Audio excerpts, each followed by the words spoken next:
আজকে বারুইপুরের সূর্যপুরের ঘটনা সংবাদ মাধ্যম সূত্রে আপনারা হয়তো সবাই অবগত হয়েছেন, কিন্তু ঘটনাটা সম্পর্কে একটু বিশদে জানা প্রয়োজন আছে বলে আমার মনে হয়। একজন নাবালিকা সে বিকেলবেলায় বাজার করার জন্য বাইরে বেরোয়। বাজার করে সে যখন ফিরছে না, বাড়ির লোক স্বাভাবিকভাবেই উদ্বিগ্ন। এলাকার আশেপাশে তারা খোঁজ খবর করার পর তারা যখন খোঁজ না পায়, তখন পুলিশ প্রশাসনের কাছে তারা এই বিষয়ে অবগত করায়। অথচ দেখা গেল পরের দিন সারা রাত হয়ে যাওয়ার পর পরের দিন সকাল 10টা অবধি পুলিশের থেকে, প্রশাসনের থেকে কোনো রকমের কোনো সহযোগিতার জায়গা, যে একটা এলাকার মেয়ে হারিয়ে গেল, একজন নাবালিকা বা কোথায় গেল, এই নিয়ে কোনো রকমের কোনো আলোচনা, কোনো রকমের কোনো পদক্ষেপ প্রশাসনের দিক থেকে পরিবার যখন না দেখতে পায়, প্রতিবেশীদের কাছে খোঁজ খবর করে। প্রতিবেশীদের মধ্য দিয়ে যখন তারা খোঁজ খবর চালায়, তখন সিসিটিভি ফুটেজ এর সাহায্যে তারা এলাকার যারা ওই মেয়ে নাবালিকাকে তুলে নিয়ে যায় তাদের ছবি তারা শনাক্ত করতে পারে।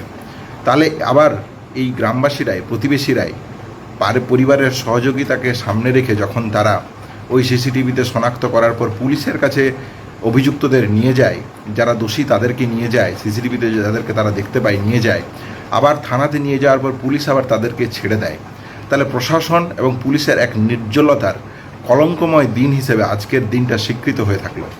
আজ 5ই জুলাই, বরুণ বিশ্বাসের মৃত্যুদিন। তাহলে আমরা নারী সুরক্ষার একজন অনন্য লড়াকু মানুষ, লড়াকু শিক্ষককে আমরা হারিয়েছি আজকের দিনে। ঠিক আজকের দিনেই পুলিশ প্রশাসনের নির্লজ্জতার কলঙ্কময় অধ্যায়ের একটা দিক দেখলাম।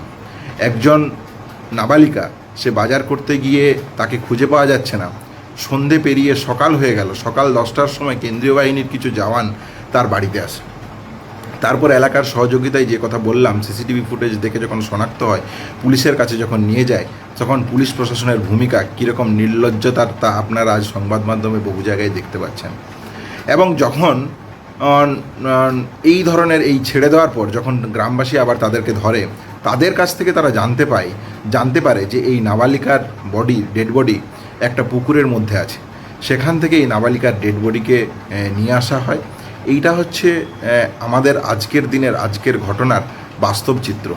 সভ্যতার কোন জায়গায়, কোন সমাজে আমরা বসবাস করছি, এই দিকটাও আমাদের আজকের সামনে তুলে ধরা প্রয়োজন বলে আমার মনে হয়েছে। তাহলে দেখুন, যে কথাটা আজকে না বললেই নয়, সেটা হচ্ছে পরিবারের প্রতি সমবেদনা একজন আন্দোলনকারী চিকিৎসক হিসেবে আমি রাখতে চাই। পাশাপাশি পুলিশ প্রশাসন যে নির্লজ্জতার কলঙ্কময় দৃষ্টান্ত সৃষ্টি করলো, বাংলার কাছে এই দিন একদিন কলঙ্কময় দিন হিসেবে থাকবে। প্রশাসনের নির্লজ্জতার একটা নজির হিসেবে থাকবে।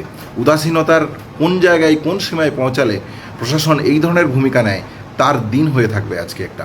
দেখুন, বরুণ বিশ্বাসের আজ মৃত্যুদিন, খানিকটা যেন বরুণের মতন হয়। নাগরিক সমাজের আজকের দিনে এই সংকল্প, এই দায়িত্ব নেওয়া প্রয়োজন বলে আমার মনে হয়েছে। শেষে যে কথা বলে শেষ করতে চাই, একজন আন্দোলনকারী চিকিৎসক হিসেবে পরিবারের প্রতি সমবেদনা আমার থাকবে, সহমর্মিতা আমার থাকবে।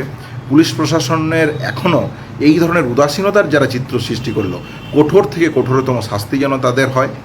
যাদেরকে এখনও পুলিশ প্রশাসন ধরতে পারেনি, অবিলম্বে তাদেরকে গ্রেফতার করা প্রয়োজন এবং কঠোর থেকে কঠোর দৃষ্টান্তমূলক শাস্তি দেওয়া প্রয়োজন। অভয়ার ন্যায় বিচারের মতন ন্যায় বিচার যেন পরিহাস না হয়ে যায়। ক্ষমতার অলিন্দে, শাসকের অলিন্দে যেন ন্যায় বিচার গুলিয়ে না যায়, হারিয়ে না যায়, এই প্রার্থনা রাখি। খানিকটা কথা ধরেই বলতে চাই, আজ 5ই জুলাইয়ের কথা মনে রেখে বলতে চাই, যেন খানিকটা বরুণের মতো হয়।